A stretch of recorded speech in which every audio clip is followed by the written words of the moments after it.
Tennis elbow is caused by a root muscle imbalance where the grip muscles are weaker than they should be.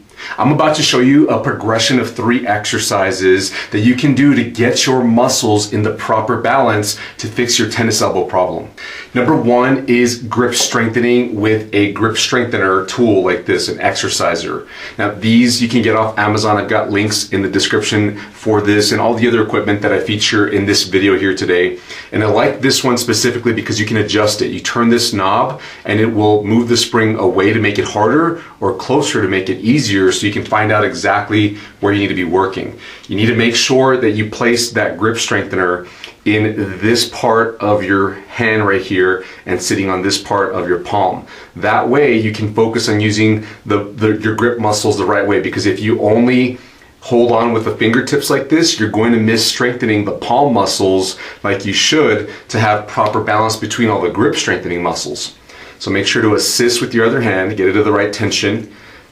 Once you've placed it at the bends of your fingers under these knuckles right here, then you're gonna hold it and squeeze it for 10 seconds. And if you can get the ends to touch, it's too weak. You need to turn it up and make the resistance more so that you struggle to get those ends of the handles to touch. I can't make that touch, so I'm at the right intensity here. And I'm thinking about pulling all my fingers in, even my pinky, my ring finger.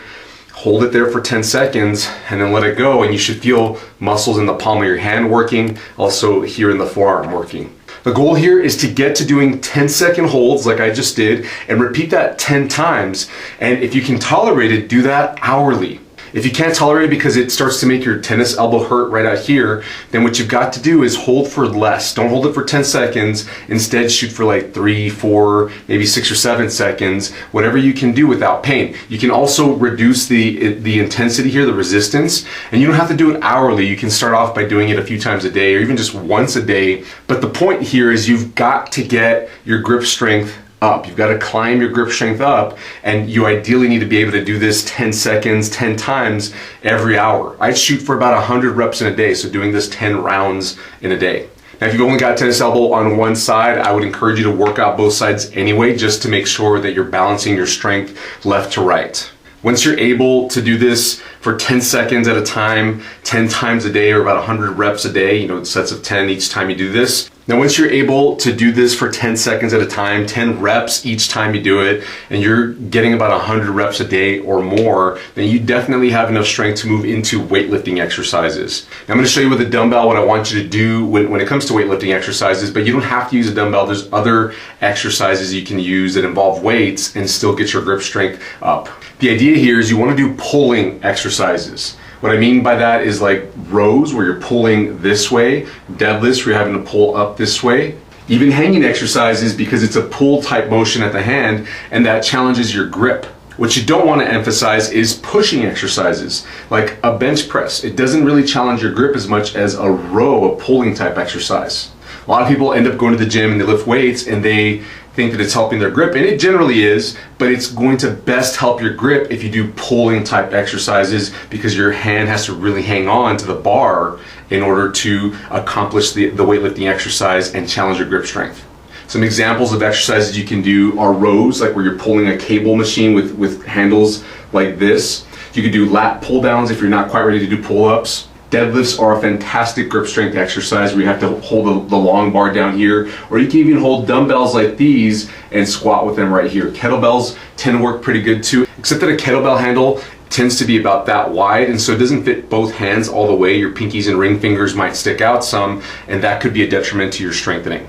With all of these exercises, the key thing to remember is your hand placement on the bar. You've got to make sure that that bar sits in the palm of your hand when you wrap around. And because you're going to be doing pulling type exercises, the tendency is as you get tired, as you go through the reps, is for the bar to slide like this towards your fingertips. You've got to readjust every single time to get that bar in the palm of your hand, because if you allow yourself to hang on like this on any of these pulling weightlifting exercises, it's going to strengthen certain grip muscles but not all of them. We want to make sure you uniformly strengthen your grip muscles, so just get that bar right in the middle of your palm and grip it. You've got to clutch it with some force whenever you're doing the exercise.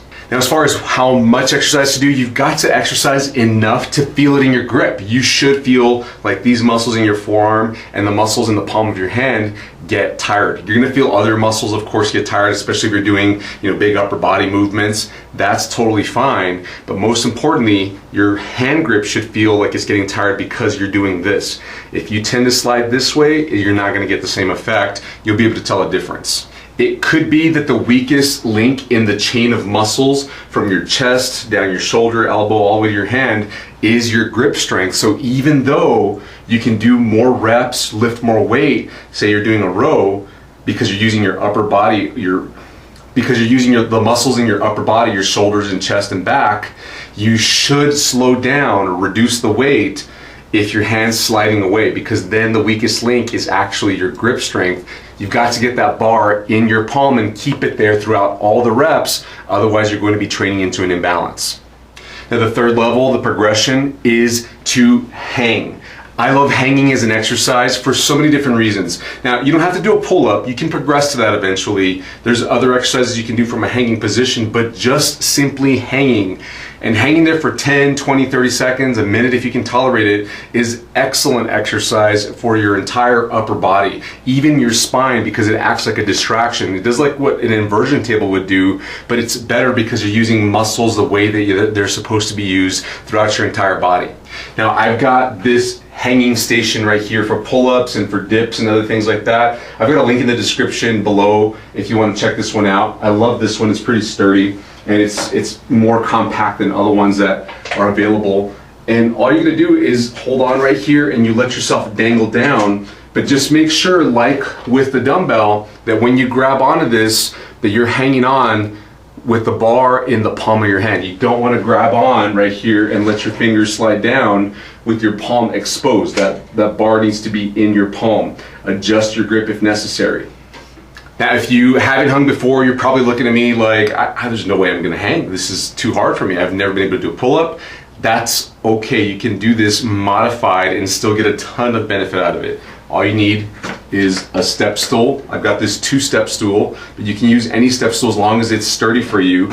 Open that up and get your feet on the step stool so that you're not hanging with your full body weight. You hang from a partial position right here. So my feet are on the step stool here, and I've only got about 50% of my body weight through my arms. I'm making sure to keep the bar in the palms of my hands, and this way I can tolerate doing this for much longer, and my weight isn't an issue here, my strength isn't an issue here. You can modify hanging no matter what age, no matter what weight you are, no matter what gender you are. You should be able to hang and get the benefits of it. Now, the way to do this is to hang for 10 seconds at a time, work your way up to 20 seconds, even a minute at a time, and the ideal is to go for 5 minutes total, taking breaks along the way. So you hang for 10 seconds, take a 10, 20-second break, whatever you need, then go 10 seconds again, and just go like that for 5. If you can tolerate 10 minutes, that really increases your grip strength. And this isn't something you have to do every hour. Some people want to, and they do, and they benefit from it, especially if you have a desk job and you have access to a pull-up bar. You can install one or put one of those that hangs in the doorway. Just be careful of those doorway ones. Make sure you have a footstool and that you're not putting your full body weight through there, and that your door frame is very sturdy. Going through this exercise progression, starting with the grip strengthener, then moving on to some sort of weightlifting exercise, and then eventually hanging, is the best way to get rid of tennis elbow problems for the long term. Once you've gotten your tennis elbow problem under control, then you've got to keep up some long-term maintenance so that it's not recurring, so it's not coming back every so often. One thing I highly recommend that you get along this process for fixing your tennis elbow problem is a hand grip strength measurement tool. It's called the dynamometer. There's a link in the description to this as well. And I've got a whole video on how to use this and how to measure yourself, so you can go check that out if you want to learn more. But a key bit of advice moving forward into strengthening is to make sure that you avoid pain. You don't want to increase any sort of pain, inflammation, swelling in this area here. So if you're using this tool, because that's probably where you're going to start out, make sure to reduce the intensity so that it's not aggravating your elbow. If you're progressing into weightlifting or hanging, just make sure that you take the proper precautions, reduce the intensity, don't do it as frequently, take rest breaks as needed, take rest days as needed as well, in order to let your tendons and ligaments recover here so that you're prepared to challenge them the next time around. Now, it is important to challenge your strength, and I've shown you how in this video, what happens all too much is people don't get enough strengthening. They may use a device like this, or worse yet, they use one of those little gripper balls, those stress reliever balls, expecting that to take care of their tennis elbow. And it really isn't enough resistance to get the strength required to get the joint in a better position and fix your tennis elbow pain for the long term. You need a more sophisticated plan with much more resistance, and it's going to take more time, but the payoff is huge if you can get rid of tennis elbow once and for all, avoid relying on pain medications, injections, and avoid a surgery for tennis elbow. Hey, if this video was valuable to you, please give us a thumbs up, share this with somebody you think needs to hear this, and please subscribe to our channel and turn on our notification bell so that you don't miss out on any of our helpful videos that we post each and every week. Thanks so much, and I'll see you in the next video. Bye-bye.